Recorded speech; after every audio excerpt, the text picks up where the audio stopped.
For the past 2 weeks, I have been living my best life, track testing the best drivers' cars in the world with Goodyear here at the Ascari circuit in the south of Spain. This 5.425 kilometer FIA approved circuit has 26 corners, many of which were designed to recreate the famous curves from legendary racing circuits like Brands Hatch, Spa, Bathurst and the Nordschleife. The circuit can be split into 3 shorter tracks, and this is the layout that we'll be playing on. It is our final test, so are we saving the best for last?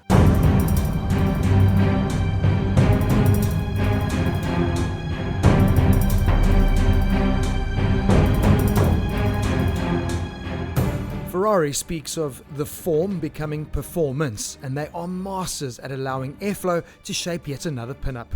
From the sculpted flanks to that bonnet with its raised central section and 2 side channels, the central aero pillar and the F1-inspired double front spoiler to their patented blown spoiler at the rear, all help them achieve a 50% increase in downforce without increasing drag.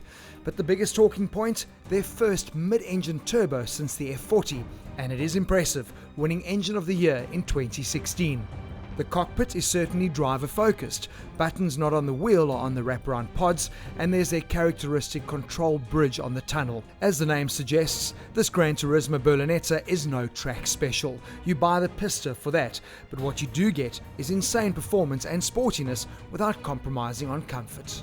And we have the perfect circuit to let the horse prance. Well, the 488 GTB has some serious big shoes to fill as a replacement of the massively successful 458. And you know, there's some significant changes. Starting with the engine, out with a naturally aspirated and in with a smaller capacity 3.9 litre twin turbo V8, which pushes us so much more. And you know what, it changes the driving style of this car completely now, because you actually do need to be so precise on the throttle, because the torque is insane, it's relentless, and it just keeps on shoving. And in track mode, that throttle is so finely poised, you jump on it and you're going to find yourself in trouble. It's actually quite a difficult car to get balanced perfectly.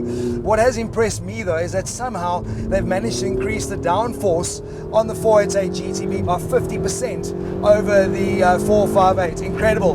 They've got a twin splitter up front which actually directs flow not only to cool the radiators but also under the body of the vehicle, so you're actually developing now in this Ferrari some real ground effects downforce.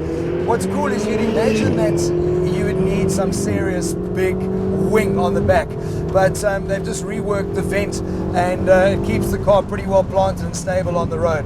But listen, can I tell you what, this is insane. This car is brutal, and I think in the hands of somebody, well, that hasn't spent a bit of time on the track, you could really find yourself in big trouble.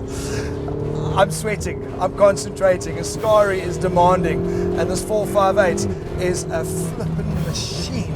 You know what the scary thing is? We're only running on Goodyear's Supersport tyres, not on the Supersport Rs, which obviously, probably even the RS would be fantastic in a car like this.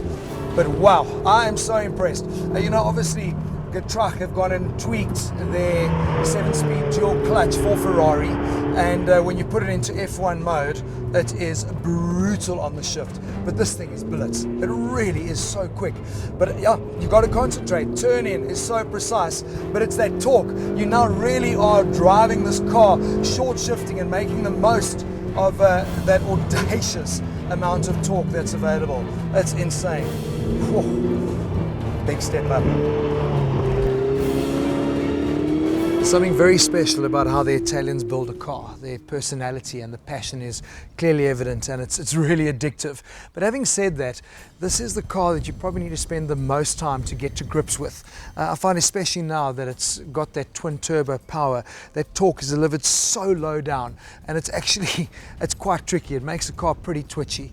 But having said that, what an unbelievable week of test driving 3 amazing cars. Now I know when you're talking performance, it should be about time sheets and performance figures, but it's actually not what matters. You know what matters is that feeling you get when you're behind the wheel. It's that feeling you get when you think back to what it was like driving those cars, and that is something that a stopwatch can't quantify.